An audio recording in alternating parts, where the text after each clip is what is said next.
我々の体と同じように一時的に生まれその後また土に帰るというような世界観です。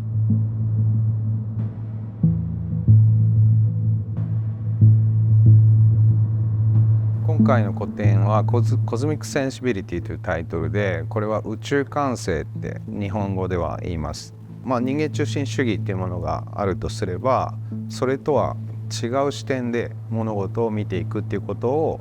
人々が、そこに目を開くっていうことを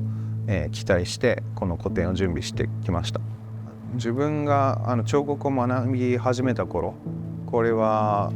僕が大学に入ったのは1994年頃から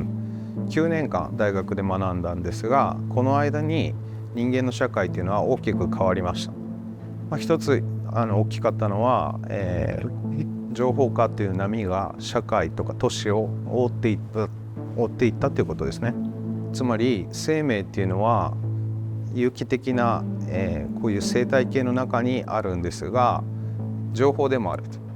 もちろん情報だけでもないということです。そういう時代に自分が、その時代の人間の思考とか感性っていうものを何か形に残せないかっていうことで、セルっていうことをテーマに彫刻を作り始めました。で今回このピクセルというシリーズは20年以上続けているシリーズなんですが、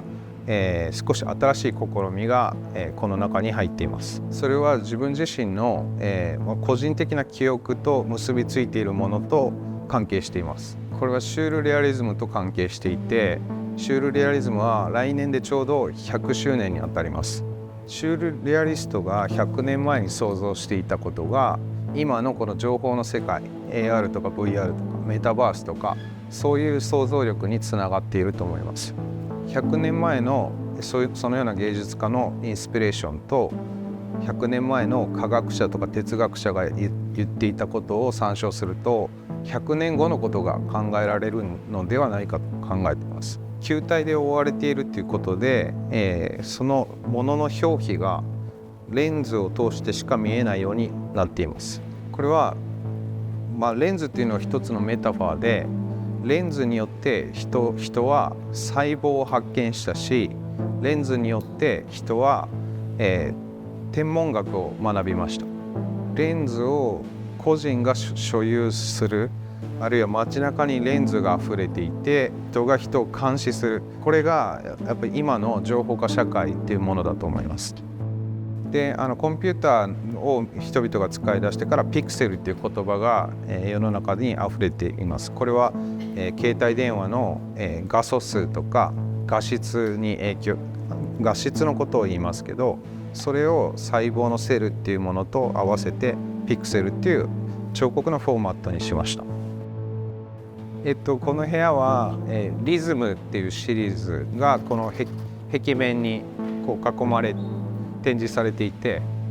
でこの中央にはスパークという新しい作品が展示されています。でどちらもベルベットといって細かなパイルによって覆われた表面でできています。このスパークは真っ黒の色で、覆われていて、このベルベットっていう加工は光と音を吸収する役割があります。それからこの壁面のリズムという作品を見ると、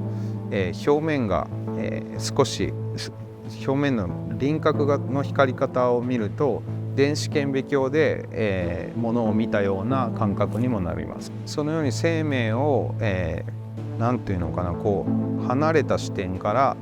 見る、あるいはその小さな世界を近づいてみるというような、そういう感受性を開いていくような、世界がこのリズムというものにあります。リズムっていうのは例えばサーカリズムっていう言葉があるんですが、これは太陽が昇る、沈む、この太陽の周期に合わせて生命の、この生命活動のリズムが、生命にはあります。でこちらのスパークっていうのは、空間の中に、よりダイナミックに、存在する彫刻を考えようと思いました。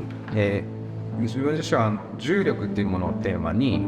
たくさん展開してきたんですが、このスパークも異なる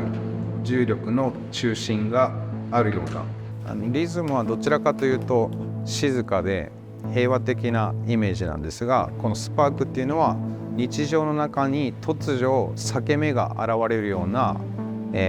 非日常の世界ですね。これは今世界で起こっている戦争とか、いろんなパラダイムシフトとか、何か人々が信じていたこと、これでいいと思っていたことが突如、それが疑問に変わったり、新しいその、現実に破れ目が生じたり、そういうところ、そういうなんか突然的な変異っていうものも意識させます。この今床にあるのはバイオマトリックスという作品で、このシリコンオイルという特殊なオイルでできています。このオイルは非常に滑らかなオイルで、蒸発しない。だから何十年もこのまま維持できます。表面張力が水と全く違う状態で、平らになろうとするんですね。常に何か泡が現れてもすぐに消えて平らになろうとします。なのでこれは、例えば動物の皮膚のように、新しいセル、新しい細胞が生まれ消えていって、それがずっとこう繰り返されて新陳代謝して常に新鮮な表皮が生成されているというような状況です。仏教的な見方をすると、これは無間地獄といって、永遠に続く地獄のようにも見えます。生命ってそういうものなんじゃないかなと思っています。つまり、この何にもない物質の宇宙の中に、呼吸を始めた小さな原子細胞が生まれて、その原子細胞が、多様化し進化し我々がいます。この自律的に呼吸し、エネルギーを自ら取り込んで排出し、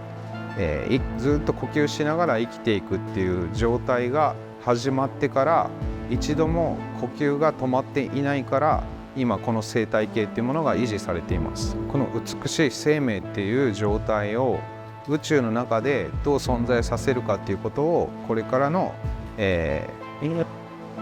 私たちが考えないといけないことだし、それを、維持するために、新しい知性が必要だとみんなが感じていると思います。なので物質っていうものの世界は、平らになろうとするっていう力がこの重力によって働くんですが、それに抗うっていうものが、